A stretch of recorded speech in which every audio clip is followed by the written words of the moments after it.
നമ്മൾ ഭയപ്പെടുന്ന ലഹരിയെ നമ്മൾ ഒന്നുചേർന്ന് തുരത്തണമെന്നും ലഹരിക്കടിമപ്പെട്ട് കുട്ടികൾ വഴിതെറ്റിപ്പോകാതിരിക്കാൻ മാതാപിതാക്കൾ നല്ലതുപോലെ ഇടപെടണമെന്നും മേയർ MK വർഗീസ് പറഞ്ഞു. സമഗ്ര ശിക്ഷ കേരളം URC തൃശൂർ കോർപ്പറേഷൻ തല പ്രവേശനോത്സവവും SDC പ്രവേശനോത്സവവും ഗവൺമെന്റ് മോഡൽ ഗേൾസ് സ്കൂളിൽ ഉദ്ഘാടനം ചെയ്യുകയായിരുന്നു മേയർ. മാതാപിതാക്കൾ കുട്ടികളുടെ ബാഗുകൾ ഇടയ്ക്കിടയ്ക്ക് പരിശോധിക്കണം. കുട്ടികൾ കൂട്ടുകാരെ തെരഞ്ഞെടുക്കുമ്പോൾ വളരെയധികം ശ്രദ്ധിക്കണമെന്നും ലഹരിക്ക് അടിമയാകാതെ മുന്നോട്ടു പോകുമെന്ന് കുട്ടികൾ പ്രതിജ്ഞയെടുക്കണമെന്നും മേയർ പറഞ്ഞു. ഡെപ്യൂട്ടി മേയർ ML റോസി അധ്യക്ഷത വഹിച്ചു. TV Jose memorial NTC charitable trust managing trustee Varghese Jose വിശിഷ്ടാതിഥിയായിരുന്നു. Division councillor Reji Joy, HSS വിഭാഗം പ്രിൻസിപ്പൽ KR സ്മിത, തൃശൂർ URCയിലെ CP ജെയ്സൺ, LP വിഭാഗം HM ഷാൻഡി ജോസ്, PTA പ്രസിഡന്റുമാരായ രേഷ്മ മനീഷ് കുമാർ, അഖില രഞ്ജിത്ത്, ശീതൽ ഡേവിസ് തുടങ്ങിയവർ സംസാരിച്ചു.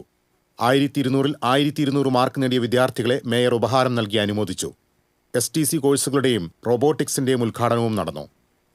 TCV news, Thrissur.